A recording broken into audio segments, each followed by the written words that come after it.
C'est pas le pain du ciel, ça. Hein? Mais moi, je suis le vrai pain du ciel. C'est moi qui donne la vie au monde. Jésus dit, dans sa parole, le Seigneur, qu'il est le vrai pain du ciel, celui qui donne la vie aux élus. Jean 6, verset 31, 32, 33, 34, 35. Celui qui me mange vivra par moi. Et il dit, je suis le pain de vie. Vos pères ont mangé la manne, mais ils sont morts dans le désert.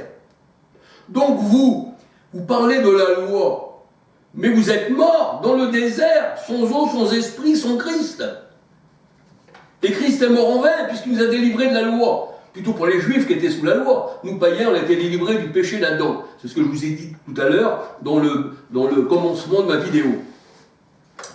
Alors le Seigneur dit, eh bien, vos pères ont mangé la manne et ils sont morts dans le désert. Jean 6, versets 49-50. Donc Moïse, avec sa manne, donne la mort. C'est le ministère de la mort. 2 Corinthiens 3, versets 7-9. Galates 3, 10 à 13, Christ, eh bien, nous a délivrés, eh bien, de la malédiction, de la loi. Et la parole de Dieu a dit, et quand ils lisent Moïse, ils ont un voile sur le cœur. Et manger Christ, c'est manger la parole. Jean 1, 14, Apocalypse 19, 13. Son nom est la parole de Dieu. C'est pour ça qu'on dit, connais-tu son nom? Si on dit oui, ça veut dire qu'on connaît sa parole, on connaît son enseignement. Apocalypse 19, 13. Jean 6, 31 à 63, on a mangé Christ. Et c'est vivre de Christ quand on mange Christ. Galates 2:20, Christ vit en nous. C'est manger la manne cachée que le Seigneur a donnée au monde. Voici, ça c'est une manne. Hein. C'est pour ça que le Seigneur a dit, je l'ai cachée aux yeux du monde, cette manne. Celle-ci, c'est la vraie manne, hein, c'est moi, la vraie manne. Mais c'est pour ça que le Seigneur a dit, vous connaissez les mystères du royaume des cieux, mais ceux du dehors, ils ne peuvent pas connaître. Mais à vous, eh bien, je vous donne une manne cachée.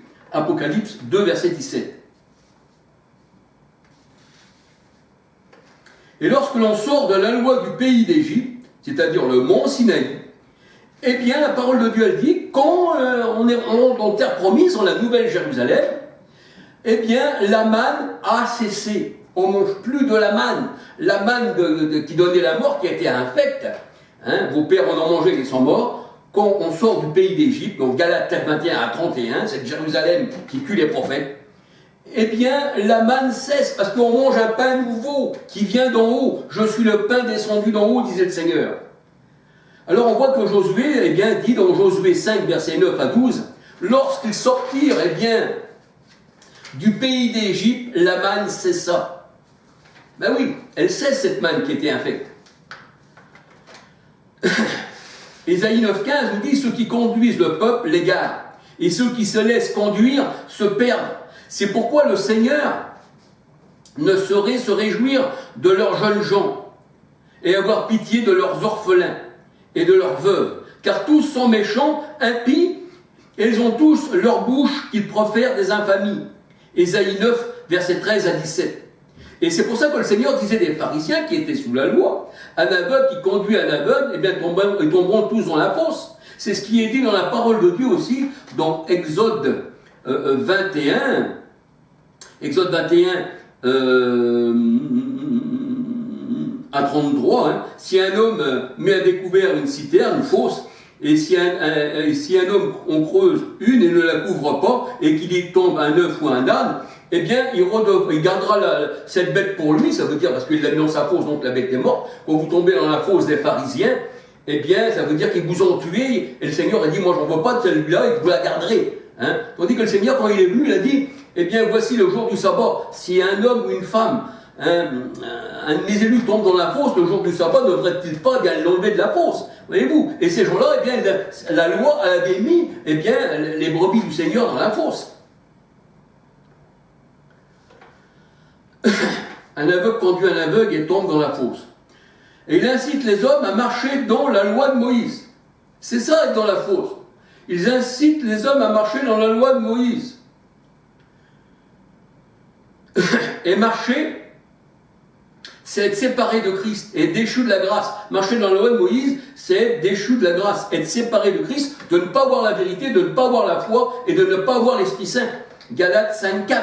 Galates 2, verset 21, et Christ, eh bien, est mort pour rien, et vous, vous êtes déchus de la grâce. Et l'arche avec les tables de la loi, aujourd'hui, on n'en parle plus. Elle ne vient plus à la pensée. Et on ne se rappellera plus de son absence. Et on n'en fera pas d'autre, la parole de Dieu nous dit, dans Jérémie 3.16. Jérémie 3.16. Pourquoi? Parce que cette arche, la loi, elle représentait la malédiction. Elle représentait, eh bien, la loi faite pour l'homme méchant. C'est pour ça que Jésus disait toujours, il est écrit dans votre loi il est écrit. Mais jamais Christ a dit, il est écrit dans ma loi. Parce que la loi du Christ, c'est l'amour. C'est la loi nouvelle. Parce que la loi accomplit, eh bien, toute la loi. L'amour accomplit toute la loi. C'est pour ça que le Seigneur dit, de ces deux commandements dépendent la loi. Aimer son prochain comme soi-même et Dieu comme soi-même, de toute sa force, de toute son âme. De ces deux commandements dépendent la loi. Donc c'est l'amour. Mais maintenant, c'est l'amour. Et c'est la loi du Christ. Et pour l'amour, il n'y a plus de loi. Parce que l'amour, deux minutes. Excusez-moi, je parle à mes enfants. L'amour, eh bien, ne fait pas de mal à son prochain. Elle ne vole pas, donc il n'y a plus de loi pour l'amour. Alors l'arche avec les tablettes de la loi, aujourd'hui, on n'en parle plus, elle ne vient plus à la pensée et on ne se rappelle plus de son absence. Et on n'en fera pas d'autre. Jérémie 3, verset 16. Parce que pourquoi? Parce que la loi maintenant, elle est dans le cœur. Jérémie 31, verset 33. Jérémie 31, verset 33. La loi, elle est dans le cœur. C'est pour ça que le Seigneur dit, je ferai une nouvelle alliance. Ça ne sera plus comme une alliance que j'ai faite avec leur père, mais je mettrai ma loi, non dans une arche, fait de bois qu'on transporte, mais dans ton cœur. Hébreux 8, verset 9 à 13. 2 Corinthiens 3, verset 3 à 6. J'inscrirai mes lois sur ton cœur, non avec l'encre et la plume, on pourrait écrire sur un livre, mais avec l'esprit du Dieu vivant. Apocalypse 8, 8.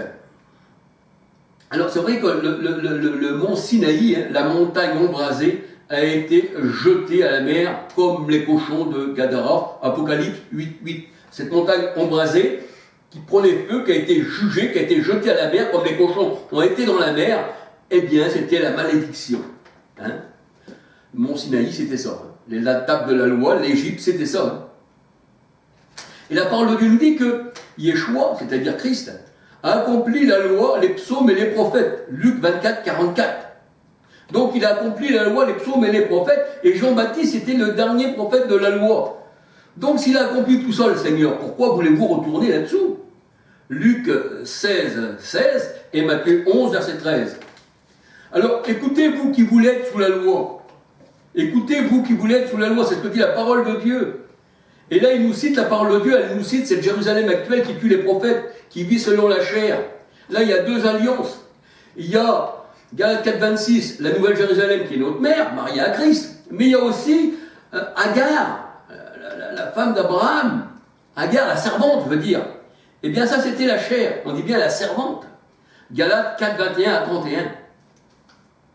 Hébreux 7, verset 16. Un commandement d'homme, un commandement de chair. Et la parole de Dieu nous dit que personne ne sera justifié devant le Seigneur par les œuvres de la loi, puisque c'est par la loi que vient la connaissance du péché. Lire Romains 3, 19, 20 à 30, Romains 4, verset 13, 14, 15. Ce n'est pas par la loi que l'héritage du monde a été promis à Abraham, ou à sa descendance, à sa postérité, mais c'est par la justice de la foi. Abraham a été appelé le père de la foi, mais pas le père de la loi. Romains 5, verset 13, jusqu'à la loi, le péché était dans le monde. Or, le péché n'est pas imputé quand il n'y a plus de loi, puisqu'on vit dans l'amour. Ben oui. Le péché n'aura pas de pouvoir sur vous, puisque vous êtes non sous la loi, mais sous la grâce. Romains 6, verset 14. Romains 7, verset 5, 6, 7, 8, 9, 10, 11, 12, 13, 14. Car lorsque nous étions dans la chair, les passions des péchés provoqués par la loi, aiguisaient dans nos membres toutes sortes eh bien, de mauvais sentiments, et nous portions du fruit pour la mort. Mais maintenant, nous avons été dégagés de la loi, étant morts à cette loi, sous laquelle nous étions retenus, de sorte que nous servions, eh bien, que nous servons maintenant sous un régime nouveau de l'esprit, et non de la lettre qui a vieilli. La lettre, la loi a vieilli. Hébreux 8, verset 13. La loi de l'esprit de vie m'a affranchi de la loi. La loi de l'esprit de Christ m'a affranchi de la loi. Romains 8, verset 1, 2, 3. Plus de condamnation, c'est-à-dire de la loi, pour ceux qui sont en Christ. Eh oui, Romains 8, 9. Christ est la fin de la loi. Romains 10, 4. Paul n'était pas sans la loi. Paul n'était pas sous la loi, pardon. Paul n'était pas sous la loi. Mais il a agi comme s'il était sous la loi pour gagner ceux qui étaient sous la loi. Et Paul disait, étant moi-même pas sous la loi, mais sous la loi de Christ. 1 Corinthiens 9, versets 19, 20, 21, 22. 1 Corinthiens 15, versets 54 à 56. La mort a été engloutie dans la victoire. Ô mort, où est ta victoire? Ô mort, où est ton aiguillon? L'aiguillon de la mort, c'est le péché. Et la puissance du péché, c'est la loi. Donc, si vous restez sous la loi, vous êtes sous la puissance du péché, et pour vous, c'est la mort assurée. Alors, alléluia, j'ai pas d'autre chose à dire. Je crois que sur la loi, je crois que sur les baptêmes, surtout, je vous ai donné pas mal de versets, de la parole de Dieu. Tout ça, c'est vérifiable. Excusez-moi, si j'étais interpellé, eh bien, par ceux qui sont venus, je ne pouvais pas m'arrêter. Peut-être les voir après. Voilà, mais que j'espère que je n'ai pas fait un peu de confusion, eh bien, dans cette étude de la parole de Dieu. Ça, c'est un partage avec vous. Vous savez, je ne suis pas un gourou, je suis là pour mettre sur la table. Je ne suis pas là pour dire, croyez en ce que je dis. Je mets sur la table, mais maintenant, à vous de prendre ou de rejeter. C'est tout. Et le Seigneur dit, celui qui vous écoute m'écoute, mais celui qui vous rejette me rejette. Alléluia. Eh bien, soyez bénis, alléluia, que le Seigneur vous bénisse. Vous savez, j'en veux à personne, mais strictement à personne, Mais des fois, quand il y a des choses, vous savez, le Seigneur il dit ôtez le méchant du milieu de vous. Ou s'il y a des choses qui se mettent contre le Seigneur, eh bien, des fois, on devient avec des discussions vaines, et puis des fois, il faut mieux couper les contacts. Mais j'ai rien contre personne. Maintenant, il est vrai aussi que chacun a son opinion. Mais comme le Seigneur a dit ôtez le méchant du milieu de vous, ou alors, sinon, eh bien, vous parlerez en l'air, hein, vous savez, il y a des gens, on peut leur parler dans les oreilles pendant 100 ans, même avec la parole de Dieu. La parole de Dieu, elle dit, ceux qui ne sont pas destinés à la vie éternelle, eh bien, ne pouvaient pas croire. Mais Acte 10, 48, la parole de Dieu nous dit, oui, Acte 10, 48 ou Acte 13, 48, enfin, dans ces zones-là, la parole de Dieu nous dit, tous ceux qui étaient destinés à la vie éternelle crurent au Seigneur Jésus-Christ. Parce qu'on est des élus. Bon, maintenant, c'est vrai que, il y a des gens, c'est pour ça qu'il y en a qui disent, ouais, c'est vrai, il ne faut pas toujours appeler frère, mais il faut quand même éprouver les esprits pour savoir s'ils sont de Dieu. Des fois, il y a des bonnes paroles, il y a des bonnes choses, mais des fois, il y a des choses qui touchent et puis qui font qu'on se dit, oui, mais là, on devient ennemi de Dieu, des fois, par des paroles, parce qu'on ne lutte pas contre un homme, mais on lutte contre Dieu. Et c'est pour ça que le Seigneur a dit que, eh bien, si on n'apporte pas la doctrine qu'il faut, eh bien, le Seigneur dit, séparez-vous, c'est aussi bien. Alléluia. Quoique j'en veux à personne. Du tout. Hein, j'en veux à personne. Mais voilà, s'il y a quelque chose qui ne va pas dans la parole de Dieu, quand la parole de Dieu elle dit, si ça ne va pas, ôte le méchant du milieu de toi et secoue la poussière de tes pieds. Donc la poussière, ça représente comme l'homme charnel, ça représente encore le désert, ça représente là où le serpent se plaît. Alléluia. Et je peux en dire plus, que le Seigneur vous bénisse, et puis que le Seigneur vous garde, et puis j'espère que je prendrai un autre sujet, je vais faire ce que la personne m'a demandé, être conduit par l'Esprit, et le baptême de l'Éthiopien.